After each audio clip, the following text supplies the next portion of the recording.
hope you guys can see me okay. I'm using my regular camera because every time I try to use my freaking webcam, it stops recording!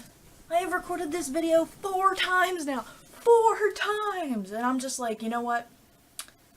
It's just gonna be a douchebag, so just gonna switch to the camera. So I'm sorry if there's a quality difference, because once I take the files and move them from the camera into the computer, it always makes things grainy and balls. Technology. Anyways, this is the 4th week of the YouTube Pagan Challenge, and this week focuses on what your take on the Wheel of the Year is. If you don't know what the Wheel of the Year is, it is the 8 holidays or major holidays that pagans tend to celebrate. Different spiritualities and religions will celebrate more or less. Some people only celebrate the equinoxes and the solstices. Some people celebrate all 8. Some people don't celebrate them at all, you know. Again, different pagans, different things, because we're all so unique to our own practice.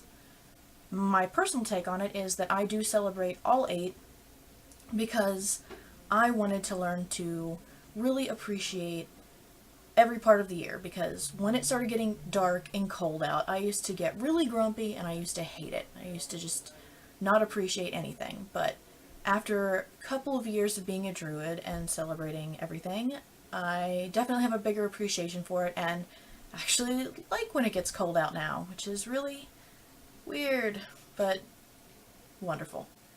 So, I'm going to start with the most recent holiday and move around.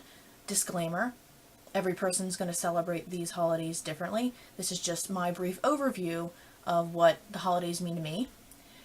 And it won't be an in-depth one, because if you wanted an in-depth one, we'd be here for like 40 minutes or an hour, because I would probably be reading off of a paper and just trying to not screw anything up. But yeah, this is just a brief overview on my thoughts on it. Again, I'm trying to research every single year so that I can do more things each year and appreciate each holiday more. And I ask that if you celebrate these different holidays and have like a very special thing that you do, that you share it with me, so that way I can learn more and perhaps maybe expand the way I practice. So, okay, here we go. Let's get into it.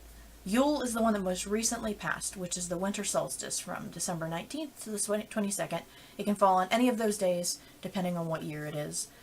And often around this time, you guys, and when I say you guys, I don't mean like everybody, just like typical people in my area will celebrate Christmas. And it's very similar. Actually, a lot of things in Christmas were borrowed from different pagan cultures, like Santa Claus is considered Odin in Norse culture, and the Christmas tree was the Yule tree, and so on and so forth. Do some research. It'll be really, really interesting read. The more and more I learn, the more and more fascinated I am. Typically, I will decorate my altar with evergreens. I will burn like evergreen incense and other incense that deals with that time of the year, because there's always colors, scents, symbols that celebrate each part of the year, and I like to keep my environment covered in those things so that I can stay focused on the season. Besides that, of course, I spend a lot of time appreciating and loving and giving to the people I love, because you're supposed to, this time of the year is supposed to be for gathering together and stuff, so it's nice. I mean, yes, you should appreciate everybody you love all parts of the year, but this is the time to drop in just that little extra special. The next one that's coming up is usually falls on Groundhog Day, but it can also be on February 1st. It's Imbolc, Immalig, Brigade's Day. It's what I consider one of the first light festivals, and to explain that, solstices, they have a different aspect of each other. Like, summer solstice is the longest day of the year. Winter solstice is the longest night. And so what you're seeing at summer solstice is the days slowly, after summer solstice I should say, is the days slowly getting darker. What you'll see at winter solstice is the days slowly getting longer after that, because winter solstice is the longest night, so after that it's only going back up. So Yay! Usually they say by a minute a day, and I think I definitely have noticed because I walk every day, and sometimes I walk really close to sunset, so I definitely notice when I'm like, oh man, it's definitely a lot lighter out than it was just even like a week or two ago. So I noticed, but that's because I'm really trying to focus on every aspect of how the year changes. But Embolic is one of my favorites because during that time I drink a lot of lavender tea with like milk and stuff. Oh, burpee. And you can be celebrating Brigid herself, giving her offerings, asking for her blessings, those kind of things. You know, again, I always say, look it up. I very briefly only do a little bit on this holiday. One of the things I have started doing is making a Brigid's cross. Like you guys saw that on my altar from last week. But it's been a really fun activity to do, and I'm gonna enjoy having a new cross each year and seeing if I get better at making them. Because they're supposed to be like really, really good luck and good fortune to have around your house. So, yeah. The next is Ostera. It's the spring equinox. It is from March 19th to 22nd. Again, can fall any of those days. Typical people celebrate Easter around this time, and again, many different symbols in Easter have been borrowed from pagan culture, including Easter eggs. Look up the origins of those. That's very interesting. For me, it's just noticing that spring is starting to come around. Like, it's still cold, but you can see like the buds on the trees and stuff, and start to see things starting to wake up. You can feel the energy starting to wake up. That's mainly what I focus on, is just really trying to get outside even just a little bit more, just to feel all the energy waking up around you. Beltane is the next. That's on May 1st, and it's one of my favorite holidays for the warm time of the year. It is typically for finding a mate and for fertility and stuff like that, but I see it as flowers are blooming, everything's so pretty. I focus on roses and flowers and just everything spring and everything alive. So that's why I like it, because I love flowers, I love plants. So watching them wake up and just be everywhere is super awesome.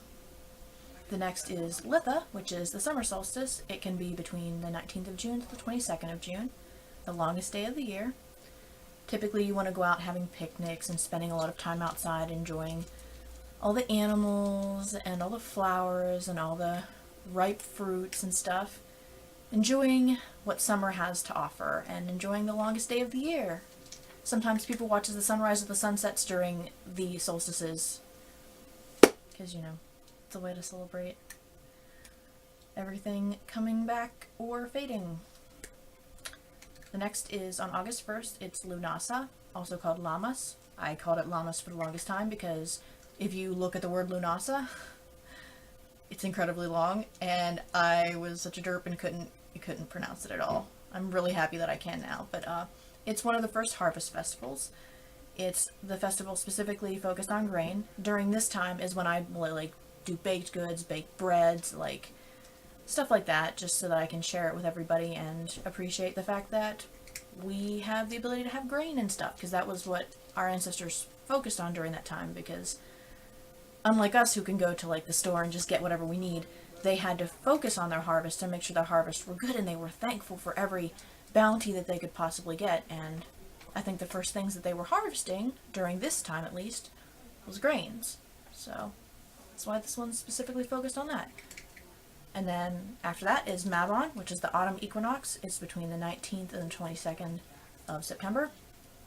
Another harvest festival, I believe.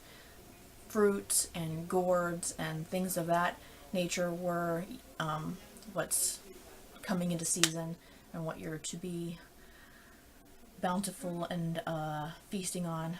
Between Lunasa and Mabon, like, I consider those two kind of like a Thanksgiving, so I celebrate similar to that. Like, I'm really thankful for the foods I have, and I enjoy the foods of the season. I burn, of course, the incenses of the season, which for me is a lot of spices, apples, pumpkin, stuff like that. So yeah, it's a pretty fun, bright part for me. And then there's Samhain, which most of you would look at that word and say Samhain, but no, it's pronounced Samhain. Also Halloween, October 31st, but you can be celebrated up to, I believe, November 6th. At least I've heard that you can do that. And sometimes I do because I'm behind. It is celebrated similarly, but also differently from Halloween. Again, Halloween pulled some traditions from Samhain, but it's considered the Witch's New Year. It is the last festival where the remainder of everything is being harvested up and they're preparing for the winter, and we get to reflect on how the year went and how bountiful or non-bountiful it was, what we'd like to do more of, what we would like to release, those kinds of things. So that's what witches focus on, that, and the veil is very thin during that time. I believe also during Beltane it's thin, so you could be honoring your ancestors and honoring the dead during that time, but also keeping yourself, safe, because the veil being thin means that not so nice things can get through too. So be safe. Yeah, that's basically my brief overview and thoughts on it, but again, I want to learn more and do more, and I get excited every time a different holiday or different season rolls around, because there's just so much to learn and so much to take from each one, and it's really awesome to me. So yeah, I don't really have anything else to say, I guess. Just, if you have different traditions, share them with me.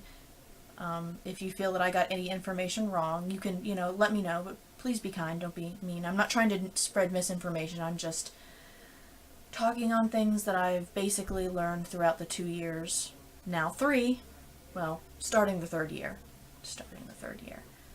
because I became a druid in 2014, December-ish, so, yeah. So, third Yule, this will be my third embolic. So again, I'm still learning, and if you want to, educate me, that's fine, but be kind, don't be mean, please. Alright, I'm gonna go now because I will babble, and I don't want to babble, so I'm just gonna awkwardly shut the camera off now. Goodbye. See you later.